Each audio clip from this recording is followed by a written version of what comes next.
You know, right now we have a very locked in and focused basketball team.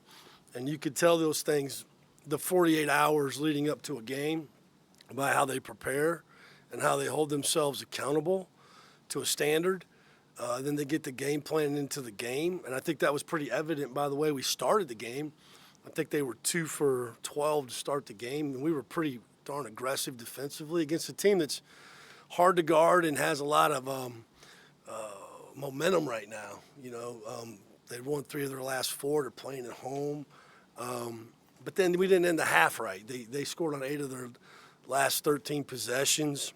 Didn't come out in the second half. Gave up a 4-point play.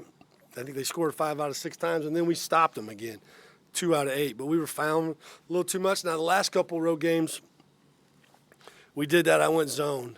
But I didn't want to go zone today unless I really had to. We did late, but I thought our defense then kind of cranked it down and did a better job. I thought we did a really good job executing against a good defensive team that's really physical. Only turned it over 7 times. We made some tough physical plays in the lane. We were 18 to 26 in the lane in the paint. I think that and the 7 turnovers probably won the game. And then, Hunter Salas and Cameron Hildreth are just 2 very exceptional players, and they're fun to play with. They're great teammates, and so I think those things kind of all add up to a win. Questions? To follow up on that, certain things with Tech's defense that Salas and Hildreth were able to take advantage of, or what did you I don't think they took advantage of them. I think they made some tough shots. Hunter's a tough shot taker, tough shot maker. I don't think, honestly, I think he deserves a better whistle than what he gets. But it is what it is. You got to play through it. And to his credit, he never lets that bother him. Cam's like he's like the fullback in the wishbone, right? You just hand it to him, he just runs over people. I mean, he's just a strong, tough kid. And you got to be here against Mike's teams because they're gonna be body between. And so I don't think it was anything. I thought at some points we had better ball movement. I thought we needed better ball movement to drive it from the wing. Probably 4 of our turnovers were from drives from the top, which you cannot do against him because they're in there. So I think it was probably more us not really taking advantage, but just having some guys make some really good plays. 39% first half, 52%. Yeah. Just great coaching. I think we got to the lane. You know what I mean? Yeah, you only took, half a dozen threes? Yeah, I think we were 11 to 17 in the lane in the second half. And then they were 15 to 33 for the game. So, those things kind of balance out. We probably got some better. I believe that having energy in the ball by moving it, and we're getting better and better and better and better at it. We're not quite there yet. And so I think sometimes we just stall out and overhandle it.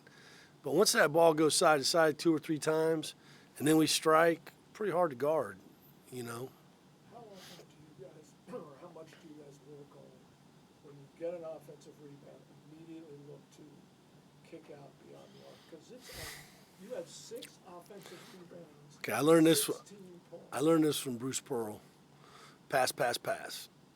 Okay, think about it. When you get an offensive rebound, where's everybody at? The defense, right? So pass, pass, pass, and what do you got? Everybody, you either got a shot or a drive. If you listen, if you can get an offensive rebound and put it right back up, I'm not saying not to do that. But if you got if there's traffic, pass, pass, pass. I teach that I've always taught that from day one.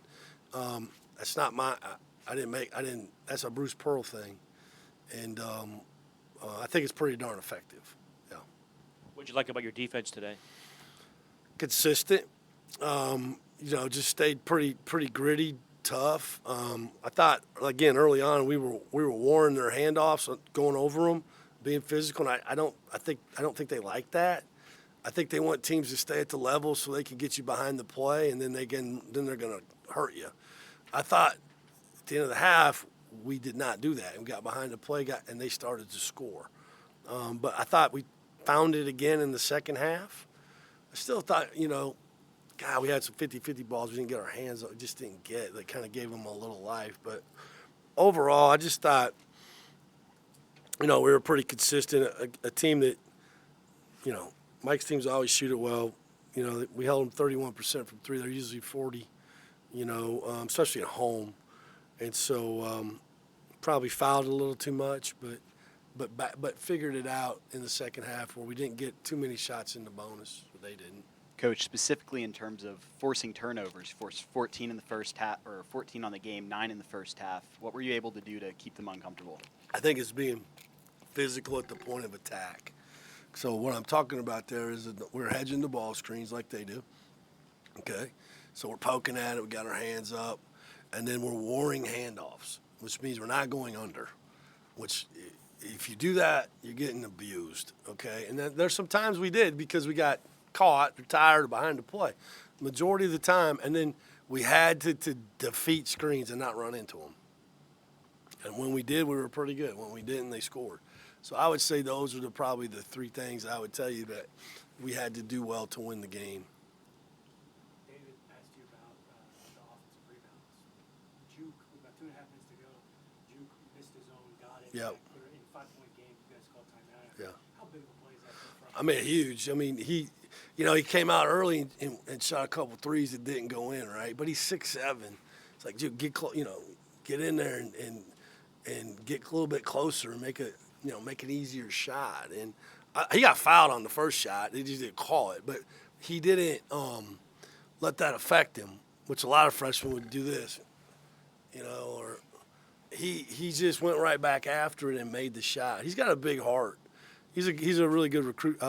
It was a great recruit for us. Beat a lot of good teams for him. Great family close to home. It was a big play. It was a real big play. And he made some big plays defensively too. Steve, I know you and Mike are close, have coached Yeah. against each other plenty of times. Tired of it. When he got that tech, have you ever seen him that mad before? Well, I got tossed at his place. So he didn't get tossed. Like his last year at Wofford, he won 30 games. But we're just getting cheated, okay? No, we weren't. Me to my mind, we weren't. This is great scheduling in the SoCon. We played the first game of the year of the league play. All right. So we go to Wofford, like before Christmas.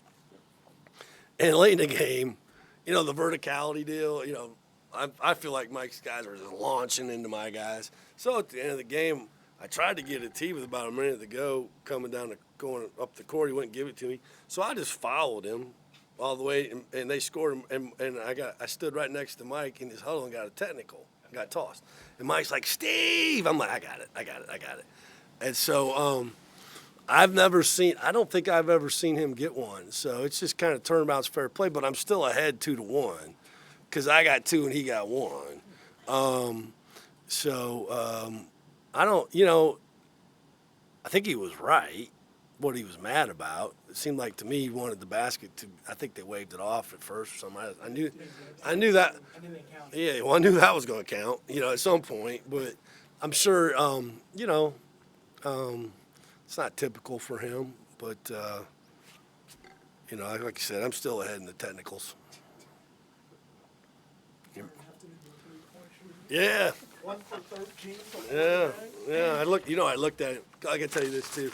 So I had a big center. Mike's last. So we played him at the end of the year in the tournament in the SoCon, and they beat us in the semis. And I had this kid Milan Armas, who's a big 6'10" Serbian kid. Couldn't shoot. They left him wide open at the top of the key to start the game. He took 2 threes. And Mike just looked at me and goes, what is he doing? I said, you tell me. I'm about to take him out. But he made it. No, Milan did not make him. Yeah.